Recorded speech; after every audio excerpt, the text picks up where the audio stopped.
गतिमताम, गति करने वाला, शरीर को मूवमेंट करने वाला, कफ पित्त मल धातुओं को भी संचालन करने वाला बलवान पुरुष अगर कोई है तो वो है वायु। और नाड़ी में भी हमेशा वायु की उंगली में ही स्पाइक दिखता है।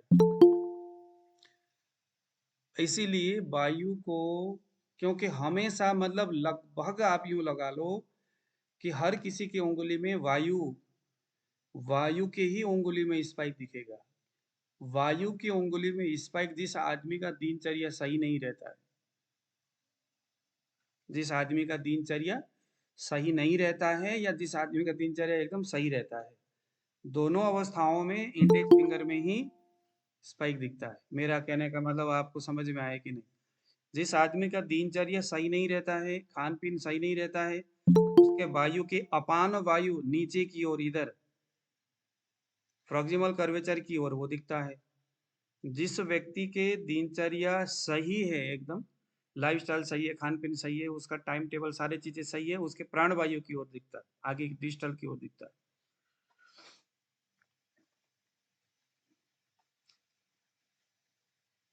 वायु। इसीलिए वायु को जानना बहुत जरूरी है। ज्यादातर तर्जनी उंगली में ही दिखने वाला जो वायु है उसको जानना जरूरी है। सबसे पहले हम वायु के, किधर गया, वायु का जो गुण है उस गुणों के बारे में पहले हम चर्चा करेंगे।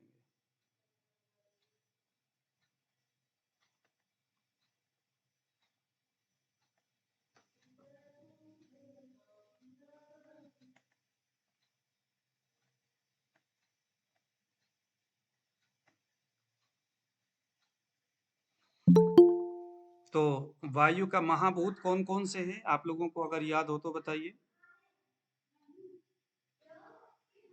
कौन कौन से महाभूत से वायु बना है जी?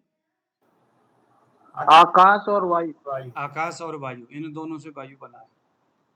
वायु के गुण क्या क्या है? रुक्ष शीत लघु सूक्ष्म चलोथ विशद खर, ये आप लोगों को याद करना होगा। रुक्ष शीत लघु सूक्ष्म चलोथ विशद खर, इतना ही याद कर लो। अब यहाँ पर हम वायु के जो गुण, क्योंकि इस बार हम नाड़ी में वायु दोष और उसके गुणों के आधार पर हम इस बार विश्लेषण करना सीखेंगे। तो इस बार का आयुर्वेद यह जो क्लास है बहुत गंभीर है, गहराई से जाके समझने वाला है। अपने दिमाग को एकदम खुला करके बैठना है क्लास में। और कोई चीजें अगर समझ में नहीं आती है तो क्वेश्चंस करना है। अगर आप लोग क्लास में बोलोगे नहीं तो ये मेरा बहुत बुरा आदत है कि मैं फिर क्लास में फिर मुझे मजा नहीं आता। कम से कम पता तो चले कि आप लोग प्रणाम समझ, गुरुजी।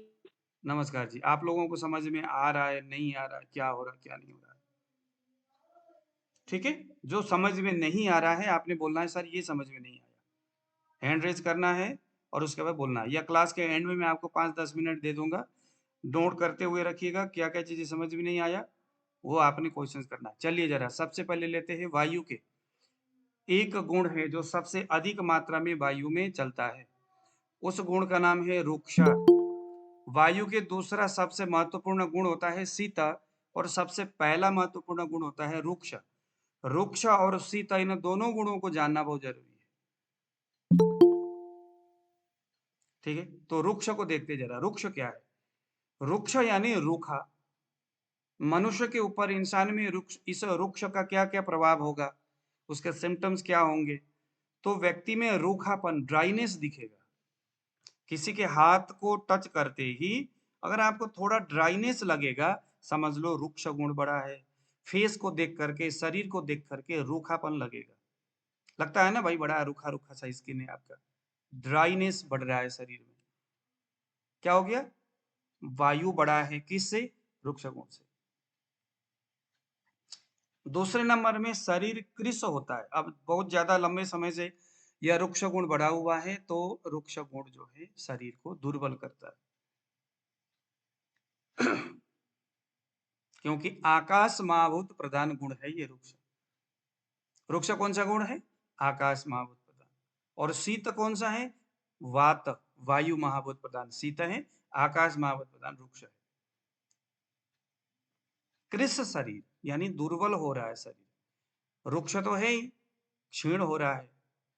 उसका जो आवाज है गले का, वो एकदम अजीब सा ही हो रहा है, स्वर में परिवर्तन आ रहा है, निद्रालपता, उसको नींद भी कम आ रहा है। ये लक्षण अगर दिखे तो शरीर में रुक्ष गुण बढ़ रहा है, जिन्हें हम रात्रि जागरण बोलते हैं, यानी रात में जगना। यह क्रिया शरीर में रुक्ष गुण को बढ़ाने वाला होता है। यानी कोई आदमी कंटिन्यूसली रात में जगता है, रात में जगने वाला जॉब होता है कईयों के, रात भर जगते हैं, कोई चौकीदारी कर रहा है, कोई कुछ कर रहा है, कोई ड्यूटी कर रहा है, तो ऐसे में क्या होगा, उसके शरीर में रुक्ष गुण बढ़ेगा। रुक्ष गुण हम बाद में देखेंगे। रुक्ष गुण जब बढ़ता है तो नाड़ी में क्या होता है। पहली बात तो मैंने आपको बताया, स्पर्श करते वक्त थोड़ा सा रफनेस महसूस होगा, स्किन में टच करते वक्त रफनेस महसूस होगा, चिकनाहट नहीं रहेगा। दूसरा नाम है लघु। ये लघु गुण हमने पित्त में भी देखा था, वायु में भी देखा है। लघु गुण जो है, लघु गुण का क्या एक्टिविटीज है शरीर में।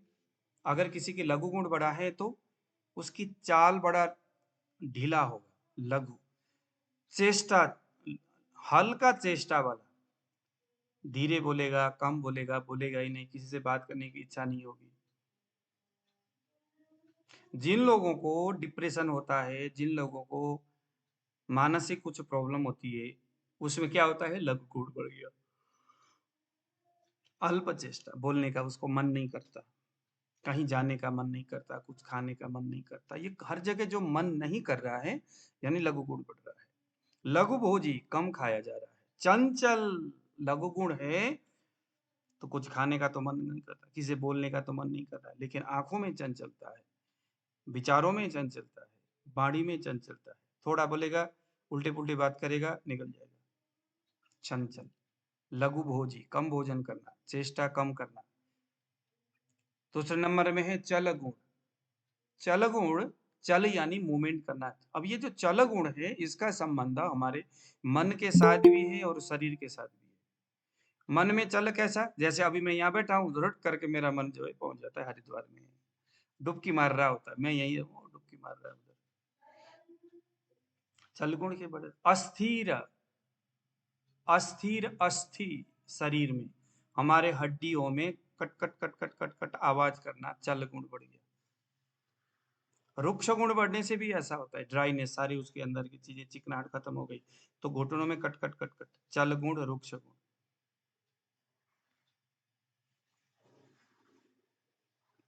संधियों में वेदना होना या कट कट करके आवाज आना, या प्रोलैप्स होना, जैसे हम कहते हैं ना, वजाइनल प्रोलैप्स, रेक्टम प्रोलैप्स, चल, खिसक रहा है, चल गुण। हाथ हिल रहा है, पैर हिल रहा है, ओठ में वैसे मूवमेंट हो रही है, जीव, सिर, पाड़ी, पाद, हाथ पैर, उसके मूवमेंट हो रहे, चल गुण बढ़ गया।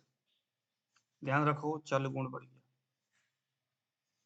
बहुत्वात, बहुत्वात यानी कि अत्याधिक कुछ भी होना। हम कहते हैं ना, अधिकम यो मन्येत सस्तेन दंडम अर्हति, एक शब्द है मनुस्मृति का। अधिकम यो मन्येत सस्तेन दंडम अर्हति, शास्त्र बोलता है, जो व्यक्ति अधिक बोलता है, अधिक इच्छा रखता है, अधिक चाह रखता है, वह वायु से प्रकोपित हो जाता है। शस्त्र मन दंड मरहसी, यानी कि वो आदमी, अब ऐसे सूत्र तो ये बोलता है कि जो व्यक्ति, उसको जितनी आवश्यकता है उससे ज्यादा अधिक मात्रा में संपत्ति का चाह रखता है, वो व्यक्ति भी चोर है। सस्तेना, सस्त बोलते हैं चोर को, दंड मरहति, वो दंड के अधिकारी है, यानी कोई आदमी का पेट ही नहीं भरता पैसे कमाने की भूख में। शंकराचार्य जी का मैंने कल परसों एक लेक्चर सुना, मुझे इतना अच्छा लगा उनकी बातें, बेसिकली बहुत विद्वान है वो। उन्होंने क्या बोला कि आजकल लोग संपत्ति के लिए दौड़ते हैं। समृद्धि का प्रतीक, जैसे उस जमाने में समृद्धि किसको मानते थे, शुद्ध आचरण करके कमाया हुआ संपत्ति को ही समृद्धि का प्रतीक मानते थे। और तब वो जमाने में लोग ऐसा मानते थे कि हमने शुद्ध आचरण, शुद्ध व्यवहार आदि करके ये संपत्ति कमाया है, यह संपत्ति मेरे समृद्धि का कारण है, और ये संपत्ति मेरे सुखमय जीवन जीने का आधार है और ये संपत्ति मुझे स्वर्ग को लेकर के जाएगा। श्रीमद् भागवत में आप लोगों ने परीक्षित की कहानी सुने होंगे। अपने दादा भीम द्वारा गदा युद्ध में जब उन्होंने जरासंध को मारा तो उसके मुकुट को लेकर के वो आए थे, चुरा करके छीन करके लाया हुआ मुकुट को पहन करके जैसे ही वो जंगल में गए तो वहां उनके मन में उस मुकुट में स्थित पाप रूपी जो संपत्ति का जो प्रभुता है उसके दिमाग में चढ़ गया। फिर बहुत सारे कांड हो गया उसके बाद, आप लोगों ने सुने होंगे।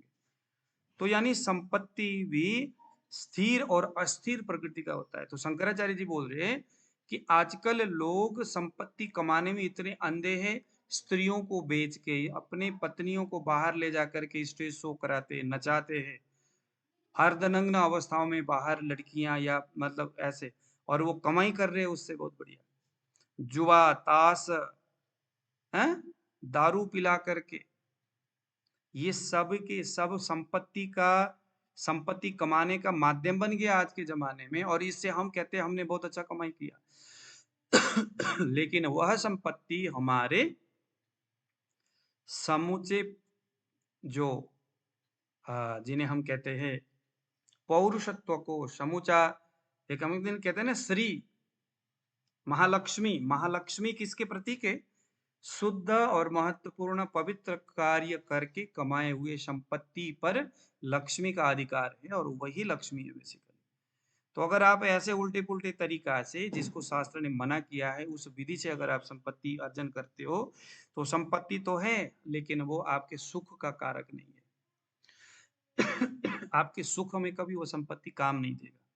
जीवन भर संपत्ति कमाया, कुछ ऐसा समय आया कि हॉस्पिटल जाना पड़ा, डॉक्टर ने कहा इतना लाख रुपए इतने करोड़ रुपए पैसे खर्चा होगा, बंदा भी गया संपत्ति भी गया, क्योंकि वो सुस्थिर और पवित्र तरीका से कमाया हुआ संपत्ति नहीं है।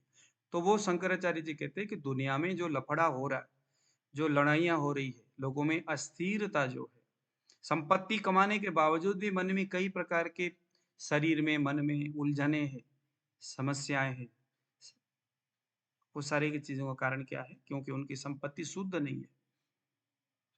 और अशुद्ध संपत्ति से यज्ञ करने का भी अधिकार नहीं होता है। तो हम क्या मानते हैं, हमने तो ये पूजा किया वो किया, भगवान उस पूजा से प्रसन्न हो रहे या नहीं, या वो आप पूजा के अधिकारी हो कि नहीं, वो बात होती है। तो बहुत्वात यह जो अधिक कमाने की इच्छा होना, अधिक भोग विलास की ओर जाना, अधिक किसी चीज को सोचना, अधिक बड़बड़ाना यानी अधिक बोलना, ये सभी के सभी आपके शरीर में वायु को बढ़ाता है। विकृत वायु आपके मन शरीर मस्तिष्क का सबको खत्म कर देता है। तो अधिक चीजें आर्थिक उन्नति के लिए भी व्यवधान उत्पन्न करता है और अधिक चीजें आपके शारीरिक उन्नति के लिए भी व्यवधान उत्पन्न करता है। और ये जो बहुत्वात जो है आपकी शिरा और कंडरा, लिम्फ और उस आपकी जो लिम्फ में और आपके टेंडन्स में, आपके वेन्स में भी बहुत्वात इसका प्रभाव रहता है। अगर वायु बढ़ता है बहुत्वात इस गुण से, तो क्या होगा? आदमी के सिरा और कंडरा बाहर से दिखते हैं, उसमें दर्द होता है, बहुत ज्यादा पड़ करके बोलता रहता है, उल्टी पुल्टी संपत्ति कमाने के लिए उद्दंडित होता है, ये उस गुण की वजह से। हालांकि इसका नाड़ी में बहुत्वात इस गुण का कोई ज्यादा रोल नहीं है, लेकिन ये वायु का एक महत्वपूर्ण गुण है, समझना होगा।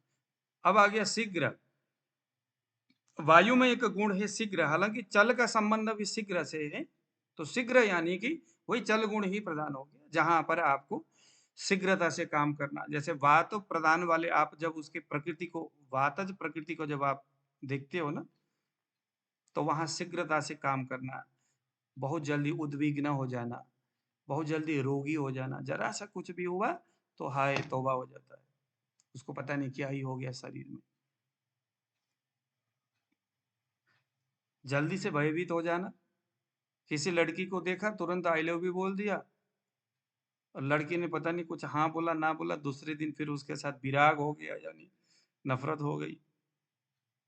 लड़की को देखा आई लव यू बोल दिया, मन में कई प्रकार के सपने सपने देखना शुरू किया हुआ, क्या बात है ये वो।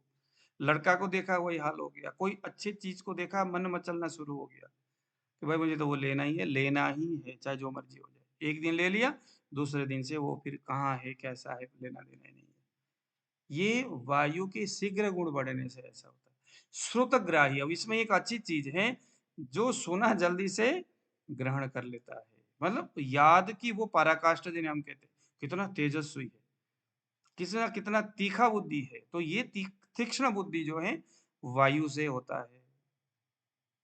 श्रुतग्राही, सुनते ही जल्दी से ग्रहण कर लेने वाला। लेकिन अल्प स्मृति, देखो दोनों बातें, श्रुतग्राही अल्प स्मृति, जो सुना जल्दी से ग्रहण किया, जल्दी याद हो गया, लेकिन स्मृति बहुत कमजोर है, कुछ ही दिन में जल्दी से भी भूल जाएगा।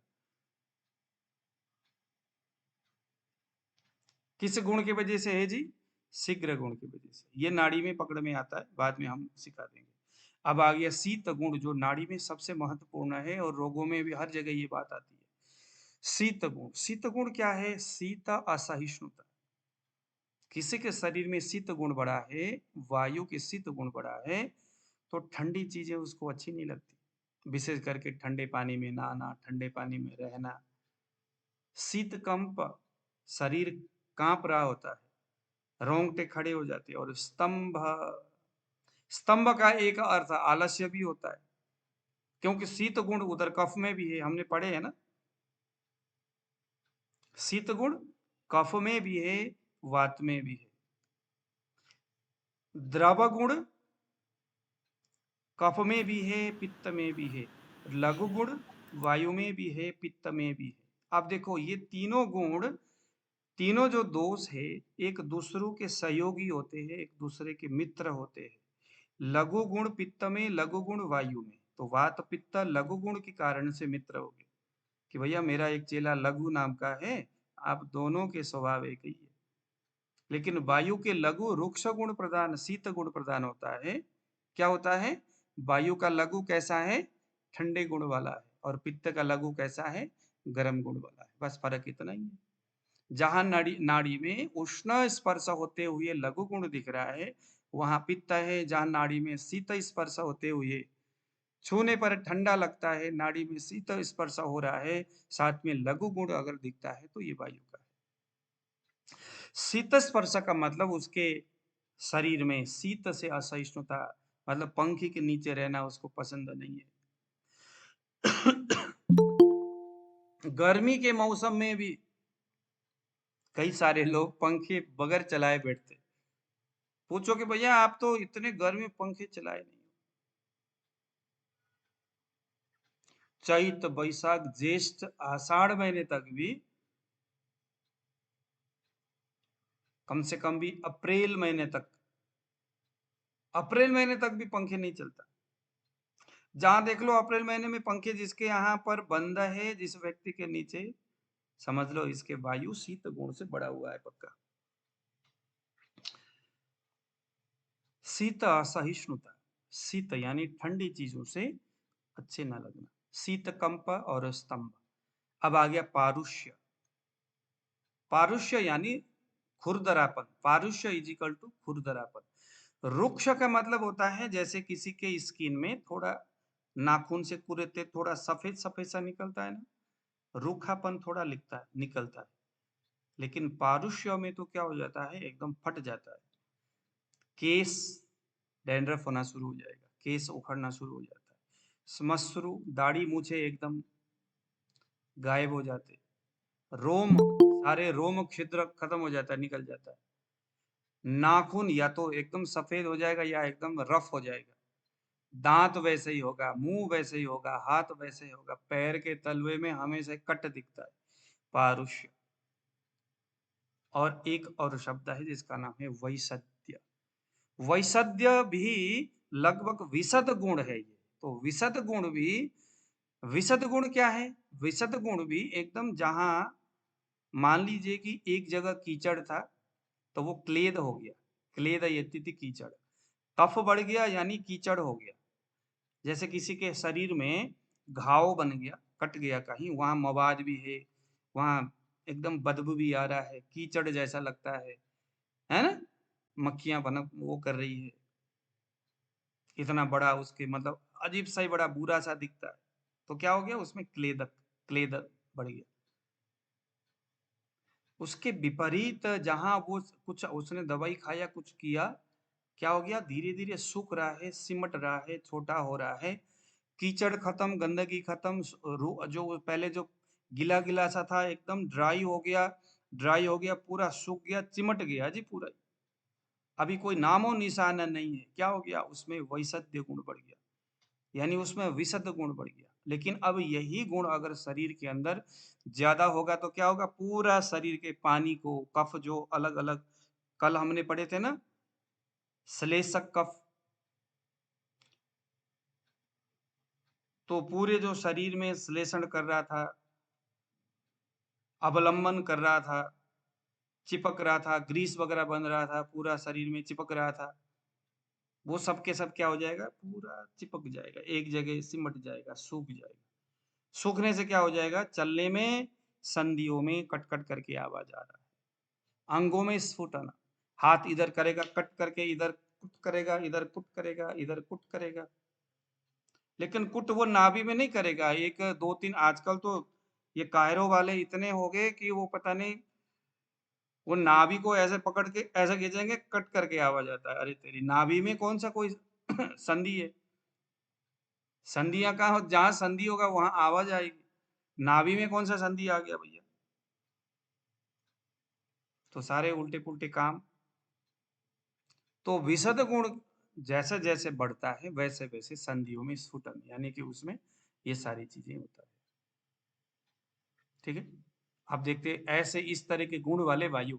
अब हमने नाड़ी में वो जो ऊपर हमने शीता, रुक्षा, चला, विशद आदि जो गुण देखा, उसको हम बाद में नाड़ी में समझने का प्रयास करेंगे। इसके वायु बड़ा है, लेकिन किस गुण से बड़ा है? विशद गुण से बड़ा है, चल गुण से बड़ा है, लघु गुण से बड़ा है, शीत गुण से बड़ा है, रुक्ष गुण से बड़ा है। जिस तरह के गुणों से वो वायु बड़ा है, वो अपने गुण से रिलेटेड जो सिम्पटम्स है वो उसको दिखाएगा। ठीक है? गुरुजी इसमें ये जो आपने ये बताया ना, जैसे सोचने से, चिंता से मतलब वो जो क्या नाम है, वायु का गुण बढ़ता है, तो ऐसी क्या चीज़ है जिसके कारण मतलब ये चीज़ बढ़ती है, वायु बढ़ती है, जैसे सोच और इस चीज़ भय से मतलब? हाँ, काम, क्रोध, भयाद वायु। सोचने से, क्रोध करने से, क्रोधात पित्त भी बताया, क्रोध करने से तो पित्त भी बढ़ता है। क्रोधात पित्तम, काम, क्रोध, भयाद वायु ऐसा भी बताया। तो क्रोध करने से, अत्यधिक मात्रा में सोचने से शरीर में रुक्ष गुण बढ़ता है, और रुक्ष गुण से वायु बढ़ता है। चल गुण बढ़ता है, चल गुण से मन में अस्थिरता आती है, अशांति बढ़ती है, और उस ऐसा मायने क्या से फिर वायु ऐसा बढ़ती है। क्या चीज़ है गुरुजी जिसके कारण ये चीज़ बढ़ती है, मतलब ऐसा क्या बॉडी के अंदर ऐसा क्या चेंज होता है जिस? मैंने कहा ना सर, रुक्ष गुण बढ़ता है, शरीर के अंदर ड्राइनेस बढ़ जाता है। जितना ज्यादा आप सोचते हो, सोचने का कर्म कहाँ होता है? मस्तिष्क में होता है। मस्तिष्क में क्या है? मस्तिष्क में कौन सा कफ है बताइए? तर्पक। तर्पक कफ है। तो तर्पक हाँ जी, कफ कहाँ पर है? मस्तिष्क में, हाँ। मस्तिष्क में। जितना हम ज्यादा सोचेंगे, सोचने से क्या हो जाएगा? ब्रेन के ऊपर बोझ पड़ेगा। हुँ, बोझ पड़ेगा तो किसके ऊपर बोझ पड़ेगा? ब्रेन का निर्माण किसने किया है? तर्पक कफ ने तर्पक। किया है। हाँ तर्पक जी। कफ कहाँ है? वहां है। अब देखो तर्पक कफ का कर्म क्या क्या है? उन सारी चीजों में नेगेटिव असर होगा, यानी कफ डाउन हो रहा है। और जब कफ डाउन होता है, कफ जब कमजोर होता है तो उस स्थान में वायु पहुंच जाता है। वो जो आपने इसमें बताया था मज्जा जैसे होता है, जो उन्होंने बताया था कि जो हाफ तो घी जैसे होता है और हाफ मज्जा। सॉलिड होता है। तो हाँ। वो जो मतलब जो सॉलिड है वो मतलब घी वाले की तरह मतलब तरल होना शुरू कर देता है। हाँ, वो या तरल तरल नहीं वाला होता, इसमें तो एक काम क्रोध में तो तरल नहीं होता, वो सूख जाता है, उसके उसकी कैपेसिटी कमजोर हो जाता है, सूख जाता है, एकदम ड्राई हो जाता है, सूख जाता है जी, उसकी मात्रा कम हो जाता है। अच्छा, जैसे पार्किंसन का संबंध किससे है? डोपामिन से है। डोपामिन क्या है? तर्पक कफ ही तो है डोपामिन, है ना? डोपामिन इजिकल टू पित्त के भी जो साधक पित्त है, वहां पर भी आप अभी मैंने कल एक आर्टिकल लिखा हुआ है। डोपामिन का संबंध साधक पित्त से भी है और तर्पक कफ से भी है, यानी उसका संबंध हार्ट से भी है और ब्रेन से भी है। तो अगर हम इस तरह की चीजें ज्यादा सोचते हैं तो हृदय में भी उसका नेगेटिव इफेक्ट होगा और पित्त ब्रेन में भी होगा। ये दोनों ही चीजें, अवलंब कफ का संबंध भी मस्तिष्क से है, अवलंब कफ का भी संबंध हमारे हृदय से होते हुए बाईपास होकर के मानसिक अवस्थाओं में जाता है अवलंब कफ, उसके आप फलश्रुति देख लो। और तर्पक कफ भी वो तो डायरेक्टली है ही, हमारे मानसिक अवस्थाओं को, इच्छाओं को मेंटेन करता है वो। और ये साधक पित्त जो है वो भी हृदय में है, तो वो भी उससे गड़बड़ होगा। तो फाइनली जब कफ का मात्रा कम होगा तो हमेशा वायु बढ़ता ही है ना। जैसे राजा राजा में पहले जब क्या होता, एक राजा कमजोर हो गया, दूसरे राजा देख लेता, अच्छा कमजोरी आ गई, इसका प्रधानमंत्री मर गया, इसका वो फलाना जो था, क्या नाम है, जो सैनिक था वो मर गया, चलो हम हमला करते हैं। तो जो मजबूत पक्ष का जो है राजा दूसरे देश का, वो उसको हमला कर देता था, उसको परास्त करता था। यही सारी चीजें चलती थी तब, आज भी वही चल रहा है ना। एक कोई अगर कमजोर राष्ट्र है, तो जैसे नेपाल बड़ा कमजोर राष्ट्र है, अब कभी इंडिया फुटबॉल मारता है तो कभी उधर चाइना मारता है, कभी उधर से अमेरिका मारता है, तीन जगह तीन लोग मारते हैं, बेचारा अकेले वो बैठा हुआ बीच में। तो जो कमजोर होना न तो पहले सही था, न तो यही हाल हमारे शरीर में है।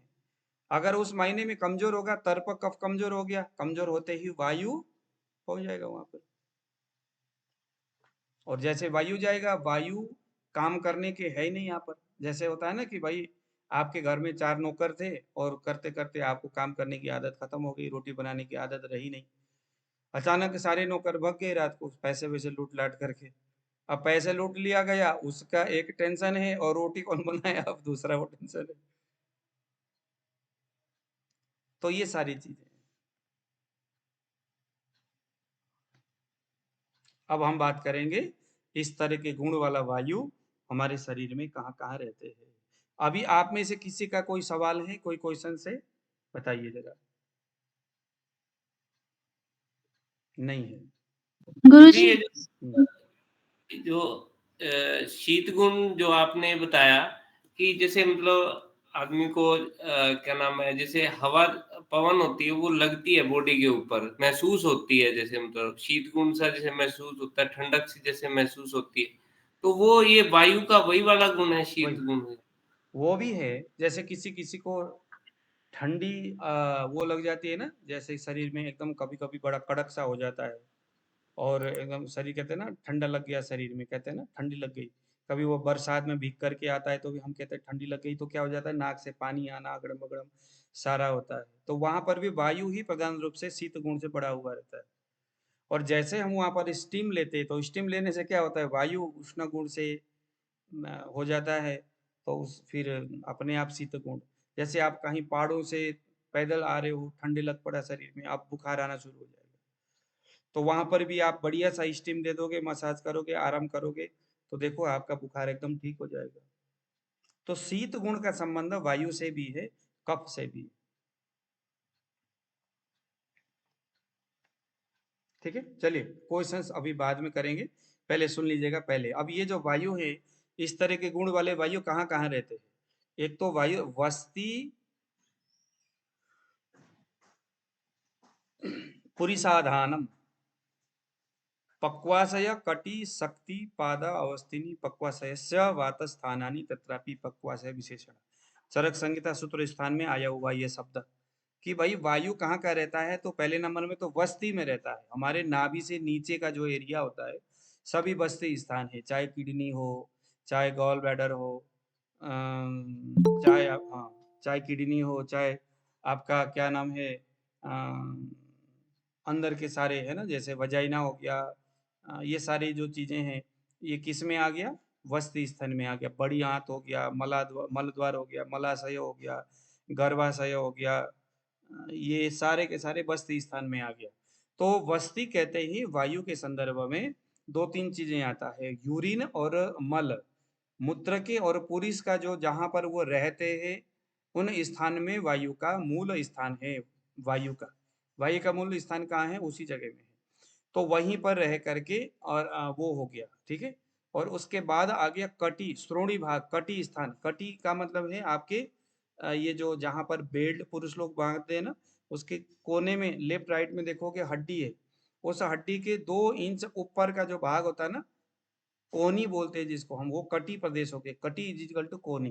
किसी का जब कभी वायु बढ़ा हुआ होता है, उसकी वजह से मंदी अग्नि मंदा हो, पेट में दर्द हो, तो उस जगह में दर्द होता है, श्रोणी भाग बोलते हैं उसको। अब आ गया सक्थिनी। सक्थिनी का मतलब है जांग। हमारा जो ये जांग है ना, ये जांग में वायु रहता है। जब कभी किसी का वायु खराब होता है तो जांगों में बड़ी दर्द होती है। कहते हैं कि भैया बड़ा चलने में, जैसे साइटिका हो गया तो जांगों में बड़ी, उसमें भी दर्द होती है। कई तरह की बातें हैं। तो वहां पर साइटिका है, तो वहां पर क्या है, वायु उस जंगा में आकर के बढ़ा हुआ वायु या कम हुआ वायु, हीन अवस्था या वृद्धि अवस्था का जो वायु है, उस स्थान में रहता है, वो उसका कार्य स्थान है। ऐसा ही पादा, उसके हमारे पैर घुटनों के नीचे, घुटने के ऊपर जंगा में, घुटना घुटने के नीचे, और वस्तीनी यानी हमारे समूचा हड्डियां, विशेष करके रीढ़ की हड्डियां, और पक्वाशय जो बड़ी आंत है, ये सब के सब वायु के मूल स्थान है। जब भी कभी वायु बढ़ेगा, देखो जब पित्त बढ़ता है तो हमने क्या माना था, स्वेद रसो लसिका, इसको याद करना है आप लोगों ने। पसीना में प्रॉब्लम होगा, पसीना से संबंधित बात होगी, लिम्फ से रिलेटेड बात होगा, है ना, रक्त से रिलेटेड बात होगी, अग्निशय अग्न्याशय से रिलेटेड बात होगा, लीवर स्प्लीन से संबंधित बात होगी, क्योंकि वो पित्त का, आंख से संबंधित बात होगा, क्योंकि वो पित्त का स्थान है जी। जिसका पित्त बड़ा होता है उसके पसीना बहुत ज्यादा आता है, दुर्गंधित पसीना आना पित्त, क्योंकि वो उसका स्थान है ना। तो जिसका जो स्थान है, जब वो घटता है या बढ़ता है तो क्या हो जाएगा, उस स्थान में उसका असर दिखता है। ऐसे वायु है, अगर वो बढ़ता है तो सबसे ज्यादा असर कहाँ होगा, उसके बड़ी आंत में होगा। या तो कॉन्स्टिपेशन हो रहा है, या डायरिया हो रहा है, यूरिन रिटेंशन ऑफ यूरिन हो रहा है, या तो बहुत ज्यादा यूरिन निकल रहा है, मूत्र पृच्छा आदि बोलते हैं, अब प्रवृत्त मूत्र। जैसे किसी किसी का डायबिटीज, बहुत ज्यादा यूरिन जा रहा है, तो क्या हो गया, वात के इस जो स्थान है, वस्ती स्थान है जहाँ किडनी है, वहां पर वायु के कर्मों की हानि हो रहा है या वृद्धि हो रहा है, कर्म की विकृति हो रही है, उसके वजह से यूरिन, उसको बहुत ज्यादा धुंधला यूरिन जा रहा है, ये सारी चीजें जा रहा है। तो किसकी प्रॉब्लम है, वायु की प्रॉब्लम है। वायु के स्थान में वात वृद्धि हो गया। कटी स्थान में, नाभि के लेफ्ट राइट साइड में दर्द होना, जांग में, घुटने में, पैर के तलवे में इधर उधर दर्द होना, विशेष करके हड्डियों में तो कितने सारे लेडीज होती है जो हड्डियों में दर्द होती है, और दर्द के वजह से सारे कराने शुरू हो जाते हैं कि ये दर्द हो रहा है, उधर हो रहा है, फ्रोजन शोल्डर, ये वो सारी जो चीजें हैं, ये क्या है, ये वायु की वजह से हो रहा है। वायु ही उसका मूल कारण है। सूत्र है, हृदि प्राणो वशन नित्यम अपानो गुह्य मंडले, समानो नाभि देशे च उदानः कंठ मध्यगः, व्यानो व्यापी शरीरी तु प्रधान पंचवायव। ये वायु के प्रधान प्रधान स्थान है। हृदय प्राणो, जो प्राण वायु है, अच्छा चलो ये तो अभी यहाँ पर नीचे बात करेंगे, ये वायु के मूल स्थान हो गया। ठीक है, इसको आप लोगों ने याद करना है। जैसे ही नाड़ी परीक्षण में मैं कहूंगा भैया वायु की उंगली में स्पाइक हो रहा है, स्पाइक होते ही हमें कहाँ का ध्यान देना है, वात के कौन कौन से स्थान है, वायु के क्या क्या गुण है, गुण को भी ध्यान रखना है। रूप च शीत लघु सूक्ष्म चल विशद खर परुख, ये वायु के गुण है। कहाँ कहाँ वायु रहता है, तो कटी, वस्तिनी, है ना, पादावस्थिनी, पक्वाशय वातस्थानी तत्र भी पक्वाशय विशेषण। ये सूत्र आपको कंठस्थ होना चाहिए, तब जाकर के मजा आएगा। मतलब अगर मजा आ गया, क्या बात है, तो ये मजा तब आता है जब आपको चीजें याद होती है। जब याद नहीं होता है तो मजा नहीं आता। एक आदमी ऐसे डायरी में लिखा हुआ महामृत्युंजय मंत्र पढ़ रहा था, और पढ़ पढ़ करके माला जाप कर रहा था। उसको मजा नहीं आ रहा था, यार मजा नहीं आ रहा। करते करते 1-2 दिन में मंत्र याद हो गया उसको, जाप करते करते। उसके बाद कहता है वाह, अब मजा आना शुरू हो गया। क्यों, क्योंकि अब उसको मंत्र याद हो गया ना, अब उसको आंख खोलने की जरूरत नहीं है, याद तो उसको हो ही गया। बड़े मस्ती से झूमते हुए बैठ करके एक जगह मस्ती से भोलेनाथ जी का याद कर रहा है, मंत्र जाप कर रहा है। तो वो जो मस्ती, वो जो उमंग है, मन की जो प्रसन्नता पूर्वक जाप करना, ये तो तभी संभव है जब आप उस मंत्र को विधि पूर्वक याद आपने किए हो। तो ऐसे ही नाड़ी में भी आपको प्रसन्नता पूर्वक नाड़ी परीक्षण और सब चीजें जो आपसे हो पा रहा हो, ये चीजें कब संभव है? जब आपको सूत्र याद हो। चलिए जरा, सबसे पहला ये जो वायु है, ऐसे ऐसे गुण वाले इन इन स्थानों में रहने वाले वायु, लेकिन चूंकि अब कोई लिमिटेड स्थान नहीं है, वायु तो समूचे शरीर में गति करता है। सिर के शिखा से लेकर के पैर के नाखून तक सभी जगह वायु के कर्म है। तो अब उसको थोड़ा सा हम अलग अलग करके वायु को देखेंगे। वायु की 5 बच्चे हैं, प्राण, उदान, समान, अपान, व्यान। ये 5 वायु की 5 बच्चे हो गए। वायु नामक पुत्र पापा ने अपने 5 बेटों को बुलाया, कहा कि बेटा ऐसा है कि मैं तो अब बूढ़ा हो गया, मेरे पास अमोघ शक्ति है, तुम लोग जवान हो, एक काम करो, किसी भी जीवधारी शरीर के अमुक अमुक स्थान में बैठो और वहां बैठ करके मेरे मैं रूपी वायु की तमाम यह जो कर्म है, रूक्ष, शीत, लघु, सूक्ष्म, चल, विशद, खर, परुख आदि इन गुणों से युक्त होकर के शरीर में कफ, पित्त, वात, मल इनका मालिक बन करके उनके ऊपर शासन करो। क्योंकि वायु कौन है? वायु विभु है, प्रभु है, शासन करने वाला है शरीर में। तो देखिए, सबसे पहले प्राण वायु, पहला सबसे बड़ा बेटे को वायु ने कहा कि आजो भैया, सबसे बड़ा बेटे आप। पित्त का सबसे बड़ा पित्त कौन है बेटा? पाचक पित्त। ऐसे ही वायु में प्राण वायु। पाचक पित्त कमजोर हो गया, सभी पित्त धीरे धीरे कमजोर हो जाएंगे। कोई दूसरे पित्त कमजोर हो गया, उसको ठीक करने के लिए पाचक पित्त के ऊपर काम करना है। क्योंकि पाचक पित्त जैसे ठीक होगा, धीरे धीरे बाकी के पित्त अपने आप, ऐसे ही प्राण वायु सभी वायु का प्रधान है। प्राण वायु के ऊपर काम करोगे, सभी वायु अपने आप ठीक हो जाता है। तो वायु ठीक करने के लिए प्राण वायु के ऊपर फोकस करना है। ठीक है, तो चलिए जरा, प्राणवायु क्या है? प्रकर्षेण अनियति प्रकरण व बलम ददाति आकर्षयति च शक्तिमिति प्राण। क्या है ये? जो श्वास, आहार आदि को खींचता है, शरीर में बल का संचार करता है, वो प्राण है।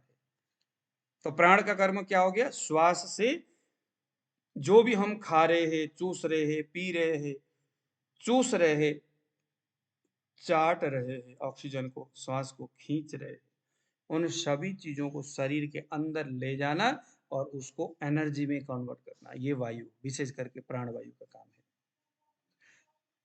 मुंह से आया हुआ, नाक से आया हुआ उन चीजों को शरीर के अंदर ले जाना और उससे एनर्जी में उसको कन्वर्ट करना, बल में उसको मतलब उससे बल प्राप्त करके उस बल को समूचे शरीर में उसको व्याप्त कर देना, किसका काम है? प्राणवायु का।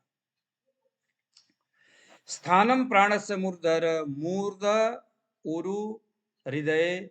तो ये इसका कहाँ कहाँ स्थान है? तो उर छाती में, हृदय में, लंग्स में। प्राणवायु का स्थान कहाँ है? हृदय। हृदय प्राणवायु का उद्गम स्थान है। हृदय, लंग्स, हार्ट और लंग्स, ये दोनों प्राणवायु का प्रमुख स्थान है। अगर किसी के प्राणवायु में स्पाइक दिखता है, तो देखो, हर किसी के प्राणवायु में स्पाइक दिखता है, वो भी मैं आपको जब जब देखेंगे तो मैं आपको बता दूंगा, बस अभी समझ लो। प्राण वायु में विकृत अवस्था से पित्त स्पाइक होता है, तो उसके या तो हार्ट या तो लंग्स से संबंधित कोई बात। अब हृदय तो हमेशा एक्टिव होना ही चाहिए, ब्लड को सर्कुलेट करना, शरीर में ऑक्सीजन को सरवाइव करना, शरीर में हीमोग्लोबिन को मेंटेन करना, शरीर में मेटाबॉलिज्म को कार्यान्वयन करना। मेटाबॉलिज्म तो पित्त है, लेकिन उसको कार्यान्वयन करना, उसको तैयार करना, उसको नमक मिर्च डाल करके शरीर के योग्य बनाना प्राणवायु का कर्म है। कहाँ कहाँ रहता है? कंठ, जिह्वा, अश्य, नासिका, गले में, जीभ में, मुंह में, नासिका, नाक में, यहाँ पर प्राणवायु का कर्म रहता है ना? इसको हम बोलते ऊर्ध्व जत्रु स्थान। यो वायु वक्त्र संचारी स प्राणो नाम देह दृक्, यो अन्नम प्रवेशयन्तः प्राणाम साप्यवलंबते। ये प्राणवायु है, जो प्राणों का अवलंबन करता है। अवलंबन का मतलब क्या है? उसको कैप्चर करना, उसको पकड़ के रखना, छोड़ना नहीं उसको। और प्राण ही तो जीवन है ना? हम कहते हैं ना, क्या है? प्राणो ही जीव एव स नित्यम धारयति, हमारा शरीर उसको नित्य धारण करता है। तो यो वायु वक्र संचारी स प्राणो नाम देह, यो देह दृक। इसका मतलब एक अर्थ किसी आचार्य ने ये भी लगाया था इंसान का जो जीवन है उसमें अगर कोई सत स्वरूप है वो है प्राण, जिसमें चेतना है, जिसमें जीवन है। इतना ही नहीं बल्कि पूर्व जन्म में उस व्यक्ति ने किस प्रकार का कर्म किया था, शुभ अशुभ कर्म, इन सभी शुभ अशुभ कर्म के फल भोगने के लिए वह जो चेतना, पूर्व जन्म का कर्म स्वरूप जो चेतना है, इस जन्म में इस शरीर में अंदर जो बैठा है वही प्राण रूप से होकर के बैठा है और उसका संबंध हृदय है। इसीलिए माता और पिता का जब संबंध होता है, यानी पुरुष का वीर्य और स्त्री का रज दोनों ही जब गर्भ के अंदर जाता है, और जब पहली बार, जब इस बंद करना जरा, पहली बार, हेलो, पहली बार जब उस बच्चे का पेट के अंदर माँ के गर्भ में जो बच्चा तैयार होता है, सबसे पहले हार्ट का निर्माण होता है, क्योंकि उस हृदय में सबसे पहले प्राण जाकर के, गर्भ स्थान रूपी, चरक ने तो ग्रहणी रोग में इतना बढ़िया उसका व्याख्यान किया हुआ है। माँ के ग्रहण रूपी उस थाली में हमने जो पूर्व कर्म में अच्छे बुरे जो कुछ भी कर्म किया होगा, उस कर्म के पोटली को लेकर के, प्रारब्ध स्वरूप उस पोटली को लेकर के, एक जो पूर्व जन्मानुकृत कर्म ने इस जन्म में वायु को ऐसा प्रेरित किया कि वही प्रेरणा पाकर के ज्ञान वायु माता और पिता के रजवीर्य को इकट्ठा करके दौड़ाते हुए, बहाते हुए, भगाते हुए धीरे धीरे धीरे धीरे गर्भाशय के द्वार में पहुंच जाता है जी। पंच भौतिक महा जो है, पृथ्वी जल तेज वायु आकाश महाभूत से युक्त है वो दोनों, रज और वीर्य। देखो कितनी अच्छी वहां पर कहानी उन्होंने बताया है। द्वार में बैठा है। मन एवं मनुष्याणम कारणम बंध मोक्षायो, मन ही इंसान के जन्म और मृत्यु का साक्षी है। अगर ऐसा है तो मन जो है इन दोनों को वहीं द्वार पे छोड़ करके कहते हैं थोड़ी देर रुको, मैं अंदर जाकर के, मन बोलता है अंदर जाकर के व्यवस्था करता हूँ आप लोगों के रहने का। तो थोड़ा झाड़ फूक कर करके वहां पर पहले ही पूर्व जन्मानुकृत जो चेतना, जो आत्मा स्वरूप जो भगवान जो वहां गर्भ के अंदर बैठे थे, उनको कहते हैं मन, उनके पास जाकर के कहता है कि हे प्रभु, संतान उत्पादन के लिए, एक जीव निर्माण के लिए आपके सहयोगी बनना चाहता है। बुलाए क्या? भगवान कहते बुलाओ, जो पापात्मा होगा, जो पवित्र होगा उसको बुलाओ। तो कहते हैं कि मन फिर जाता है द्वार में, कहता है अब वो तो रज और वीर्य वहां तो पांचभूत रूप में, सूक्ष्म अणु के रूप में है। तो मन कहता है सबसे पहले कौन आएगा अंदर आत्मा से मिलने के लिए। अब वो आत्मा आपके पूर्व जन्म के कर्मों के आधार पर उस पोटली को बैठ करके लेकर के बैठा है संतान उत्पादन की उस इच्छा से, और उसमें वायु ही, प्रतिहत वायु का ही मतलब एक शक्ति स्वरूपा होकर के ऐसे बैठा है, ऐसे बताया गया है।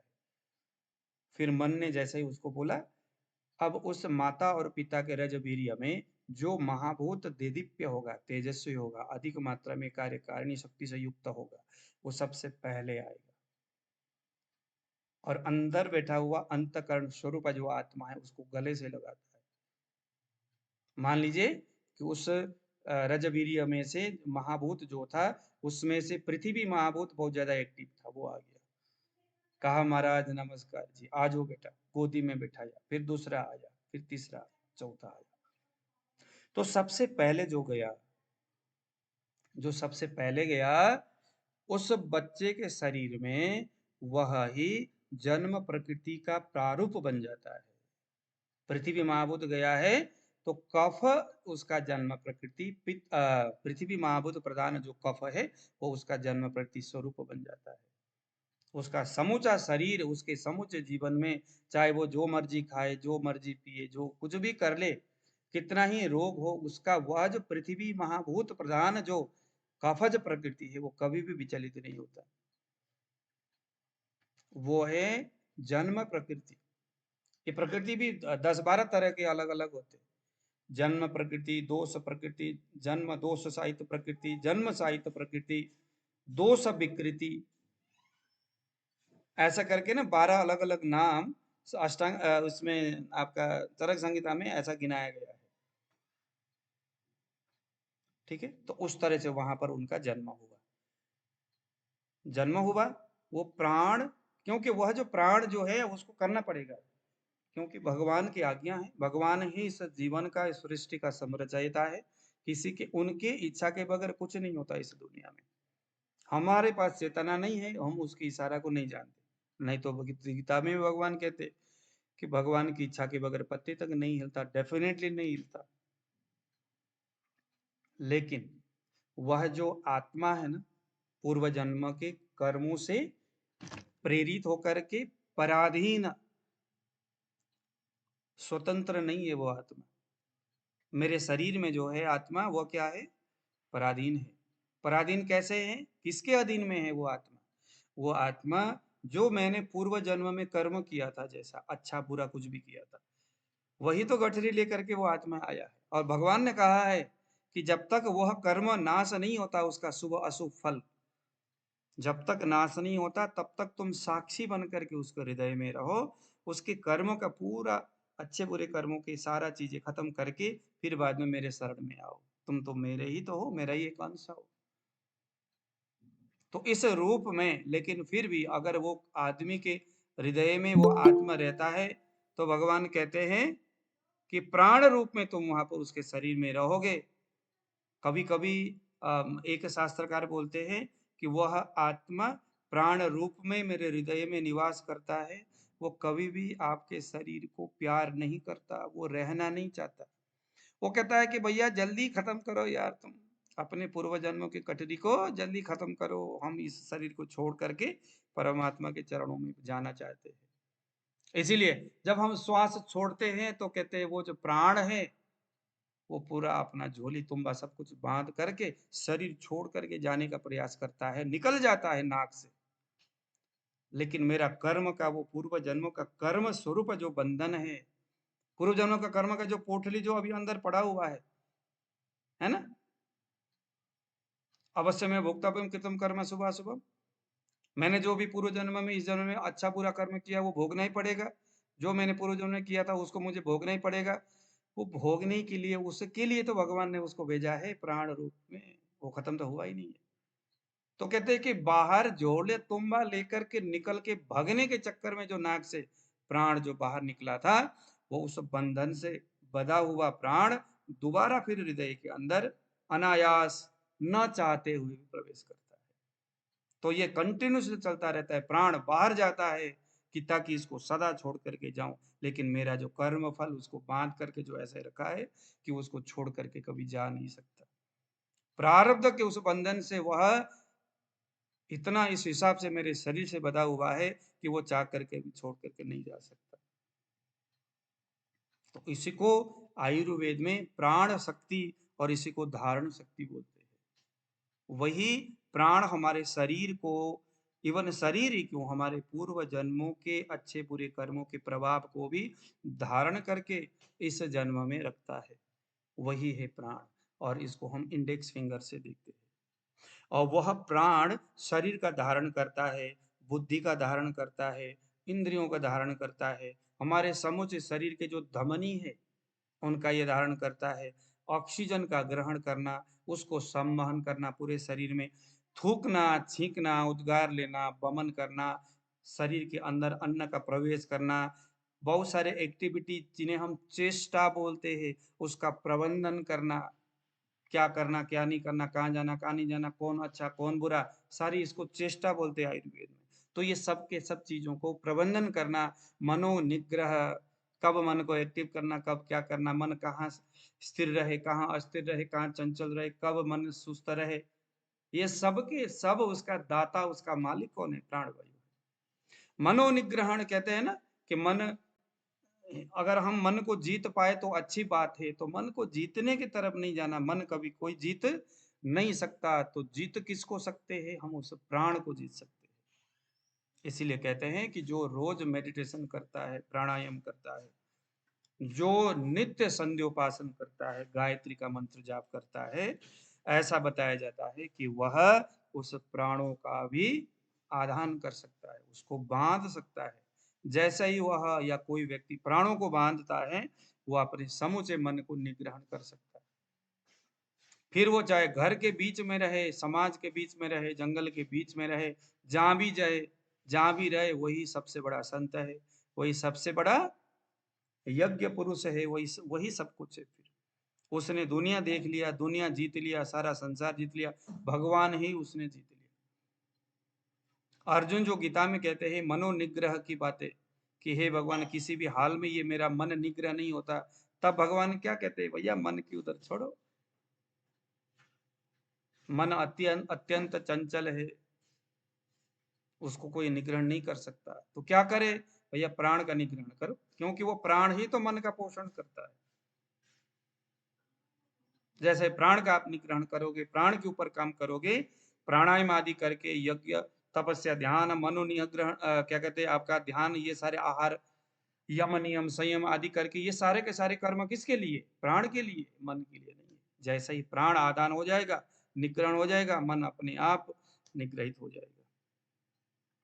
तो मनोनिग्रहण करने का सबसे बड़ा आधार कौन है, प्राण है। इंद्रियों का अभिवहन करना, जब मन निग्रहण हो गया तो इंद्रिय अपने आप, आंख अच्छी चीजें ही देखने का फिर मन करता है, आंख को कोई बुरी चीजें देखने का आंख जाता ही नहीं। अगर प्राण आपका सही रहा, आपने उसको कंट्रोल में कर लिया, तो मन हो गया कंट्रोल में। जब प्राण और मन कंट्रोल हो जाता है, फिर तो सारा इंद्रिय आपके बस में होगा।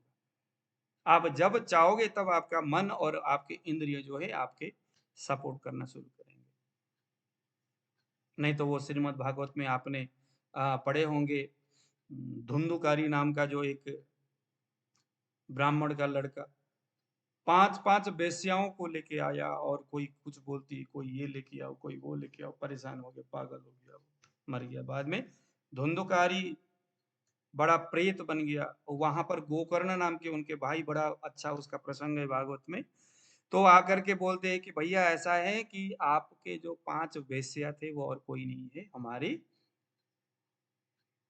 जो 5 कर्मेंद्रिय है, जिसको अभी हमने कुछ दिन पहले 5 महाभूत के जो तन्मात्रा की बात किया, रूप तन्मात्रा, रस तन्मात्रा, ये 5 तन्मात्रा ही बेसिकली उस धुंधुकारी के 5 वेश्या हैं, और उसके पराजित होने से इंसान नरकगामी हो जाता है। इधर से कान बोलता है मुझे ये चीज अच्छी लगी, ये लेके आओ, आंख बोलता है ये चीज अच्छा दिख रहा है, वो ले आओ, नाक बोलता है अच्छा सूंघने को मिले, जीभ बोलता है अच्छा खाने को मिले।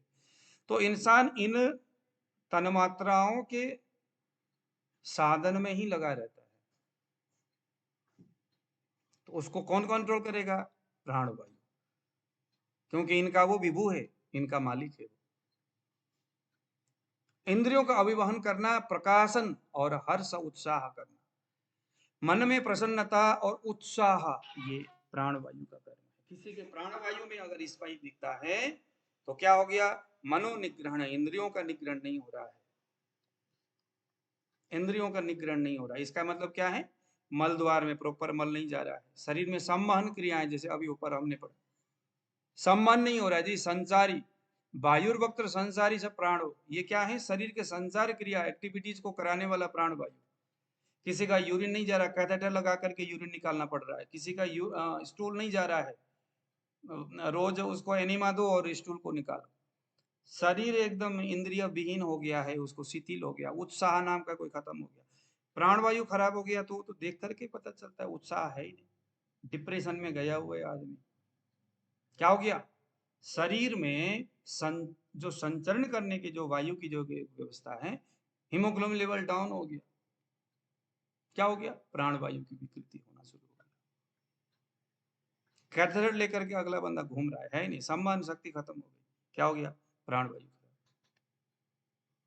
ठीक है, तो इसकी प्राणवायु अगर विकृत होता है तो इससे हाइपर, ये उच्च रक्तचाप होना, हाई बीपी होना, ब्लड सर्कुलेशन से संबंधित गड़बड़ी होना, ब्लड ही क्यों, शरीर में समूचा जो सर्कुलेशन है उसमें इसका प्रभाव आता है। विशेष करके ब्लड की बातें बताया जाता है, क्योंकि प्राणवायु ऑक्सीजन और हीमोग्लोबिन इसका संबंध ज्यादातर ब्लड के साथ है। तो गड़बड़ी होना, हार्ट, क्योंकि हृदय है प्राणवायु का उद्गम और निर्माण स्थान है, इसीलिए हार्ट की जो पाल्पिटेशन है, लप जप इसमें अनियमितता होना, इरेगुलर लप जप होना, उसमें तनाव होना मन में, शरीर में, बेचैनी होना, चिंता होना, अनिद्रा होना, हिचकी आना बार बार, ये सारे प्राणवायु की विकृति की वजह से हो रहा है। तो रोग क्या क्या है? अगर प्राणवायु है और उस प्राणवायु में आवरण हो गया, यानी कि कफ या पित्त की वजह से आवरण हो गया, तो एस्थमा हो सकता है, डिस्पेनिया हो सकता है, श्वास से रिलेटेड, क्योंकि प्राणवायु है। रेस्पिरेटरी ट्रैक में भी, क्योंकि हार्ट और लंग्स हमने पहले कह दिया कि हार्ट और लंग्स से रिलेटेड बातें। आवरण हो रहा है तो क्या हो गया? श्वास प्रश्वास की गति, हार्ट की धड़कनें तेज हो रहा है, चक्कर आ रहा है, बेहोशी हो रहा है, चिंता, अनिद्रा, नींद नहीं आ रही, एंजाइटी, इंसोम्निया हो रहा है, वाणी अटकना, बिल बिल बीच बीच में जो है अटक अटक करके अगला बोलता है, गले में रुकावट जैसा कुछ उसको महसूस होती है।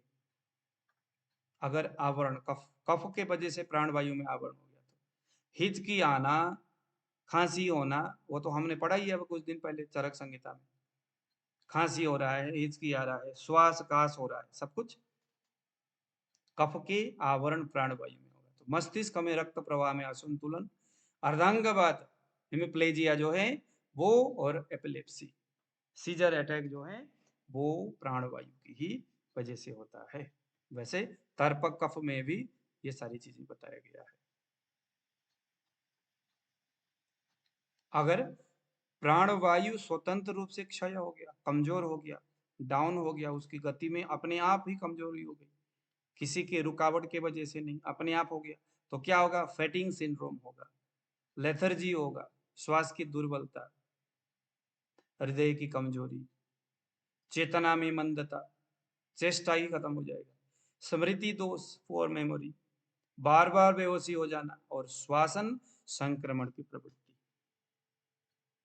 लो immunity in lungs, immunity power बहुत ज्यादा कमजोर हो जाएगा। किसके वजह से? प्राणवायु की वजह से।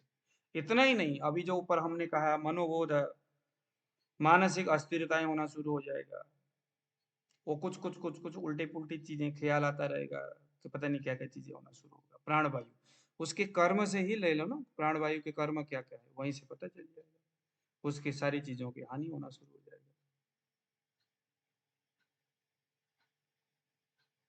ठीक है, अब आ गया दूसरा है उदान वायु। उदान उरसी अवस्थित कंठ नासिका नाभि चरो वाक प्रवृत्ति प्रयत्नो ऊर्जा बलवर्ण स्रोता। चरक ने बोला है ये। तो क्या है उदान? उदान वायु कहाँ रहता है? उरसी अवस्थित, आपके उरु यानी छाती में लगभग, मतलब उदान वायु जो है ना, ये जो प्राणवायु है वो हृदय और लंग्स, हार्ट और लंग्स से होते हुए आपके नाक, कान, आंख, उन जगह में गया है। और ये जो उदान वायु है लगभग ये नाभि से होते हुए, नाभि से होते हुए, आप जोर से बोलिए, क्योंकि वाक प्रवृत्ति, बोलने की जो बातें हैं, जो व्यवस्थाएं हैं, उदान वायु की वजह से। तो बोलने की बात, वाक प्रवृत्ति, जब हम जोर से बोलते हैं तो क्या महसूस होता है? नाभि में खींचा होता है ना, ऊपर की ओर आता है। तो यानी कि जो उदान वायु है उसकी गति नाभि के 2 इंच ऊपर से ही शुरू हो जाता है, क्योंकि जब हम बोलते हैं, चीख मारते हैं, चिल्लाते हैं, तो ज्यादा असर कहाँ होता है? गले में नहीं, नाभि के ऊपर, वो खींचता है वहां पर। इसका मतलब क्या है? उदान वायु का उद्गम स्थान बेशक हृदय जरूर है, लेकिन उसका आरंभ कहीं ना कहीं नाभि के आसपास से ही होता है। उरसी अवस्थित कंठ नासिका नाभि चरो, देखो कहाँ रहता है? हार्ट में रहता है, हृदय में रहता है उदान वायु। लेकिन कंठ नासिका नाभि चरो, गले, नाक से लेकर के नाभि तक ये एक्टिविटीज करता है, संचरण करता है। प्राणवायु क्या क्या करता है? हृदय, और हृदय में रहता है, लंग्स, नाक, आपके आंख, इन जगहों में प्राणवायु का देखो क्या क्या है, क्या क्या लिखा है। कंठ, जिह्वा, नासिका, गला, जीव और नाक, ये प्राणवायु का स्थान है, और हुआ वही कंठ नासिका नाभि चरो। लेकिन ये नाक, गले और नाभि, इसके बीच में ये संचरण करता है। वाक प्रवृत्ति प्रयत्नों, बोलने की प्रयत्न करता है उदान वायु। वाक प्रवृत्ति, स्पीच, उसके बोलने से संबंधित बातें। ऊर्जा बल वर्ण स्रोता, ये शब्द को याद रखना है। उदान वायु में ज्यादातर लोगों के स्पाइक दिखे, ज्यादातर दिखता है तो शरीर की ऊर्जा की हानि, बल की हानि, डिसकलरेशन, ये उदान वायु का है। हमेशा लोग भूल जाते हैं ये ऊर्जा वाला वर्ण स्रोत, सबसे पहले इसको रखना चाहिए। क्या क्या कर्म है? प्रीड़ना धी धृति स्मृति मनोबोध आदि क्रिया, वाक प्रवृत्ति से संबंधित स्रोत का पीड़न करना, धैर्य बोधन करना, धी बोधन करना, स्मृति का बोधन करना, मनोबोधन करना आदि कार्यों को संपादन करता है। धैर्यवान बनना, बुद्धिमान बनना, स्मृति हमेशा याद रहे ऐसे, और मन से संबंधित क्रियाओं को सही तरीके से संपादन करना, और वाग भाषित गीत प्रवृत्ति, कोई गाना गा रहा है बहुत अच्छा, अगर किसी का आवाज है, इसका मतलब है उसका उदान वायु सही है। तो इसका उदान वायु गड़बड़ है, गले में खराश होना शुरू हो जाएगा, गला बैठना शुरू हो जाएगा, बोल ही नहीं पाएगा, गा ही नहीं पाएगा। उदान वायु, कुंडली देखने वाले बोलते हैं उदान वायु का संबंध बुध के साथ होता है। बुध इज इक्वल टू उदान वायु, जिसका बुध कमजोर, जिसका उदान वायु कमजोर है उसके कुंडली देखो बुध भी कमजोरी होता है, क्योंकि वाणी का संबंध बुध से है। ठीक है, तो उदान वायु कर्म क्या क्या है? जो शरीर को उठाए रखे, कड़क रखे, गिरने ना दे, प्रत्येक ऊर्ध्वगमन की क्रियाओं को संपादन करे। शरीर को मजबूत रखने, कड़क रखने, उठा करके रखना। जैसे कोई अगर उदान वायु कमजोर हो गया, प्राण वायु कमजोर हो गया तो कुछ खाया ही नहीं जाएगा। जैसे एक आदमी कोमा में चला गया, सर क्या बताए, पानी नहीं जा रहा है अंदर, मुंह के अंदर पानी तक भी नहीं जा रहा है, क्या हो गया? प्राण वायु में गड़बड़ी हो रही है। सर शरीर जो है ना, पेशेंट आ तो गया, पानी वानी तो पीता है, लेकिन हाथ पैर चलता नहीं है, क्या हो गया? उदान वायु में गड़बड़ी हो रही है। क्योंकि शरीर को कड़क रखना, उसको गिरने ना देना, ऊर्ध्वगमन की क्रियाएं, नीचे से ऊपर की ओर जो गति हो रहा है शरीर का, ये सब के सब उदान वायु। उदान वायु की कमजोरी होगा तो ग्रहण शक्ति, शरीर को स्टेबल रखना, धारण करना, चाहे वो ज्ञान हो, चाहे बुद्धि हो, चाहे विवेक हो, चाहे स्वाद हो, इसके गड़बड़ी हो ही जाता है। ज्यादातर उदान वायु जब बिगड़ता है तो ऊर्जा, शरीर एनर्जी लेवल खत्म, शरीर में कोई इम्यून सिस्टम नहीं रहता, कमजोरीपन आ जाती है, डिसकलरेशन होता है, सारी चीजें सबसे पहले होना शुरू होता है, गले में प्रॉब्लम आता है, ये सारी चीजें उदान वायु। और आधुनिक परिप्रेक्ष्य में, आधुनिक दृष्टि में उदान वायु को क्या बोलते हैं? उदान वायु देखो, वाणी का निर्माण होना, उत्साह ऊर्जा देना, स्मृति बुद्धि और चेतना को बनाए रखना, मुखमंडल और तेज आभा, फेशियल ग्लो, ऑरा, हम कहते हैं ना ऑरा, तो ऑरा किसका प्रतीक है? उदान का। ऊर्ध्वगामी क्रियाएं करना, जैसे बोलना, हंसना, डकार लेना, उल्टी करना, छींक मारना, बार बार उल्टी आ रहा है उदान वायु, बार बार छींक आ रहा है उदान वायु, बार बार डकार आ रहा है उदान वायु, बार बार बोलना उदान वायु, मृत्यु काल में प्राण का शरीर से ऊपर की ओर उठाना, उदान वायु। मार्ग अवरोध से वाणी में अटकना, आवाज बैठ जाना, गले में रुकावट होना, बोलने में कठिनाई होना, चक्कर आना, बेहोशी होना, हिचकी, उल्टी, खांसी होना, ऊपरी शरीर में जकड़न होना, आपके शरीर के ऊपर वाला भाग जो है जकड़ाहट हो जाना, ये सभी। लेकिन अगर उदान वायु स्वयं से अगर कमजोर होता है तो आवाज बहुत धीमी निकलना, लूज ऑफ स्पीच, वॉइस, थकान होना, फैटिंग सिंड्रोम, डिप्रेशन होना, ध्यान व स्मृति में कमी होना, किसी चीज में मन न लगना, ऐसे लोग बोलते हैं ना, सर कहीं मन नहीं लगता, याददाश्त कमजोर हो रहा है, चेहरे का तेज कमजोर हो जाना, डॉलनेस ऑफ फेस, बेहोशी, चेतना की मंदता, मृत्यु के समीप चेतना का लुप्त हो जाना, ऐसा लगता है कि बंदा कोमा में चला गया हो, तो ये सभी के सभी उदान वायु से रिलेटेड है। ठीक है, तो आज हम इतना ही देखा, इतना हम आज पढ़ेंगे, अब आपकी क्वेश्चन सुनेंगे, फिर कल हम बात करेंगे बाकी। ठीक है, आप बताइए जरा किस किस को क्या क्या समझ में नहीं आया।